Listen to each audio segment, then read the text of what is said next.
کہ ہم علوم نبویہ کے اعلیٰ ترین منصب پر فائز ہیں، لیکن ہم اپنے اکابر علماء و صلحاء کی تاریخ اور ان کے کارناموں سے ناواقف ہیں۔ ہماری نگاہوں سے ہمارے اسلاف کے روشن کارنامے پوشیدہ ہیں۔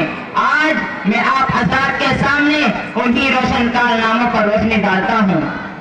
برادران ملت، ہندوستان کی روشن تاریخ گواہ ہے کہ جب بھی ہندوستان کو خون کی ضرورت پڑی تو سب سے پہلے مسلمانوں نے پیش قدمی کی، اور جب ہندوستان کی سالمیت کو خطرہ لاحق ہوا تو مسلمان آگے بڑھ کر اس کے محافظ و پاسباں بن گئے۔ آپ حضرات کو معلوم ہے کہ ہندوستان ایک طویل عرصے تک انگریزوں کے چنگل میں گرفتار رہا۔ مغلوں کی کمزوری اور ملک میں ہونے والی بدامنی کی بدولت ہندوستان کو توقے غلامی پہننا پڑا تھا، اور ایسٹ انڈیا نامی کمپنی نے زبردست سازش کر کے ہندوستان پر قبضہ کر لیا تھا، اور یہاں کی آزاد و خود مختار حکومت اور عوام کو اپنا غلام بنا لیا تھا۔ لہذا میں اس طویل تاریخ کے چکر میں نہیں پڑوں گا، مجھے عرض کرنا ہے کہ انگریزوں کے خلاف صدائے جہاد بلند کرنے والے اور انگریزی طاقت سے نبض آزما ہونے والے کون تھے؟ وہ مسلم حکمران تھے۔ سب سے پہلے سید احمد شہید رحمۃ اللہ علیہ اور شاہ اسماعیل شہید رحمۃ اللہ علیہ نے پرچم جہاد بلند کیا تھا۔ پھر بالا کوٹ کے علاقے میں جہاد کرتے ہوئے امیر المؤمنین سید احمد شہید رحمۃ اللہ علیہ اور ان کے رفقا شہید ہو گئے تو طویل عرصے تک ایک خاموشی چھائی رہی۔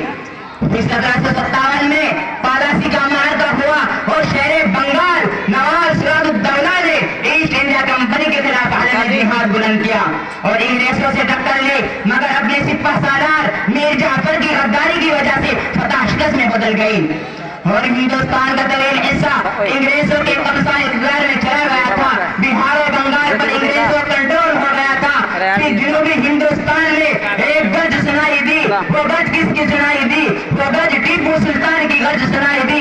اس مرد مجاہد نے، اس مرد خدا نے انگریزوں کو ہندوستان کی پاک سرزمین سے باہر نکالنے کا عزم کر لیا تھا، مگر اس کے ساتھ بھی غداری کا معاملہ ہوا، اور اس کے سپہ سالار میر قاسم نے غداری کر کے ہندوستان کو صدیوں کے لیے انگریزوں کا غلام بنا دیا تھا، اور ٹیپو سلطان مادر وطن کی عبادت کرتے ہوئے میدان جنگ میں شہید ہو گئے تھے۔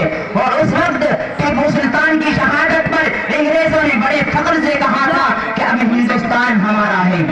برادران اسلام، آج ٹیپو سلطان کی شہادت پر سیاہی پھیر دی گئی، مگر ہم پھر بھی پرچم حریت کو بلند کرتے رہے۔ نواب اودھ واجد علی شاہ کی گرفتاری کے بعد بیگم محل احمد اللہ شاہ ابدالی اور جھانسی کی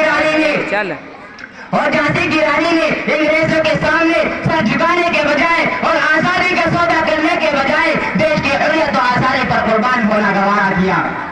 انہوں نے تاریخ کے ان شخصیات کو یاد رکھا جنہوں نے اس وطن عزیز کے خاطر اپنا سب کچھ قربان کر دیا تھا۔ حضرات گرامی، پیدر پہ ناکامیوں کے بعد اب ایک اور جماعت آتی ہے۔